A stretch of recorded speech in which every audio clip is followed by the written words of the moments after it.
আসসালামু আলাইকুম। Casual cooking পক্ষ থেকে আপনাদের সবাইকে স্বাগতম। আমি দুটো ফুলকপি নিয়েছি। দুটো ফুলকপি আমি কেটে নিয়েছি আর ডাটা দুটো আমি নিয়েছি। এই ফুলকপি দুটো আমি রান্না করব, মাছ দিয়ে রান্না করব। আর এই ডাটা আমি ফেলে না দিই, আজ আমি ডাটা ভর্তা বানাবো, সেটা আমি আপনাদের দেখিয়ে দেব। এবার আমি ফুলকপির ডাটা কুচি করে নেব। এই ডাটা একটুও ফেলে দেওয়া লাগবে না, পুরো ডাটাটাই কুচি করে নেব আমি ছোটো ছোটো করে।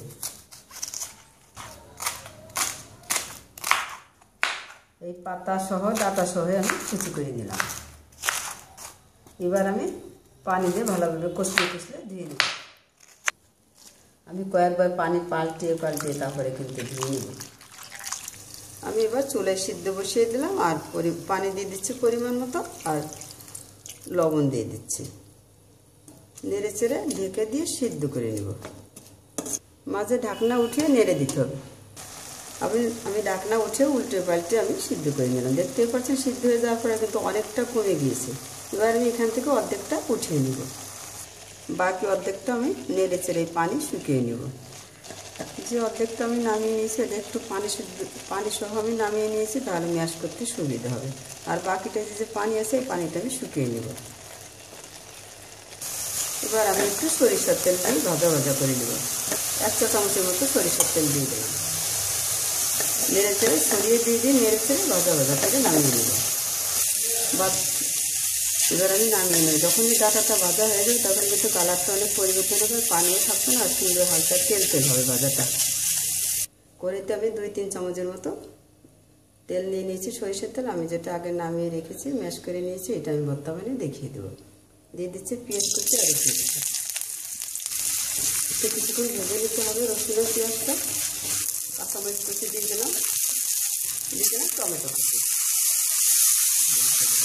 দিয়ে দিচ্ছি। 1 চিমটি কালো জিরা আর 1 চিমটি রান্নার জিরা, সামান্য একটু হলুদ দিয়ে দিলাম। আমি সামান্য একটু লাল মরিচের গুঁড়াও দিয়ে দিলাম। টমেটো আর মরিচ পেঁয়াজ রসুন সবই আমি একটু ভাজা করে নিই। এবার আমি একটু শুটকি চিংড়ি দিয়ে দিচ্ছি। আপনারা চিংড়ি ছাড়াও এইভাবে ম্যাশ করাটা দিয়েও ভর্তা ভেজে নিতে হবে। আমি চিংড়ি মাছ ধুয়ে তারপরে পানি ঝরাইয়ে একটু হালকা করে ভেজে নিয়েছি, তেলে নিয়েছি। এবার আমি দিয়ে দিচ্ছি শুটকি মাছ। চিংড়ি মাছগুলো ধুয়ে তারপরে আপনারা একটু তেলে নেবেন, পানি শুকিয়ে, তাহলে ভাজাটা ভালো হবে। আমি আরও একটু সামান্য তেল দিয়ে দিলাম। তেল দেওয়ার পরে আমি আরও কিছুক্ষণ ভেজে নিলাম।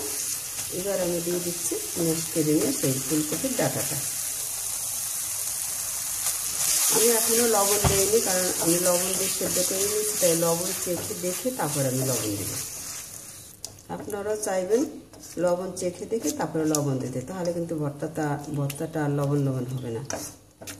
আপনাদের হাতের কাছে যদি শুটকি মাছ না থাকে তাহলে আপনারা শুধু এই ডাটাটা এইভাবে মরিচ পেঁয়াজ দিয়ে আপনারা ভর্তা বানাতে পারবেন। কম তাপে রেখে এইভাবে ছড়িয়ে দিয়েই ভাজা করে নিতে হবে। আমি লবণ চেখে দেখলাম আর আমি একটু সামান্য লবণ দিয়ে দিলাম। এইভাবে আর কিছুক্ষণ আমি ভেজে নামিয়ে নেব। যখন ভাজা হবে আর একটু হালকা তেল হবে তখন আমি নামিয়ে নেব। পানি শুকিয়েই ভাজা হয়ে যাবে। এরকম আমি তেল গরম করে নিলাম। এবার আমি শুকনো মরিচ 3টে দিয়ে দিলাম, আর পেঁয়াজ দিলাম, আর রসুন দিয়ে দেবো। এগুলো আমি একটু ভেজে নেব। আমি 2-3টে কাঁচামরিচ একটু ভাত দিয়ে দিলাম। এবার আমি সেই তেলে নিয়ে চিংড়ি মাছ শুটকি দিয়ে দিলাম, আর একটু কালো জিরে দিয়ে দিলাম। নেড়ে চেড়ে ভেজে নামিয়ে নেব। এবার আমি সেই ভাজা ডাটাটা নিয়ে নিচ্ছি ভর্তা বানানোর জন্য। এবার আমি বেটে নেব। আপনারা চাইলে এই মশলা মরিচ সব কিছু মিশিয়ে ডাটা মিশিয়ে আপনারা মিক্সার মেশিনে ম্যাশ করে ভর্তা বানাতে পারবেন। এবার আমি এই মরিচ পেঁয়াজ ভাজা সব কিছু নিয়ে নিচ্ছি। দিয়ে দিচ্ছি 1 চামচ ধনিয়া পাতা। এই ধনিয়া পাতাটা আমার সংরক্ষণ করা ধনিয়া পাতা, তাই আমি দিয়ে দিচ্ছি।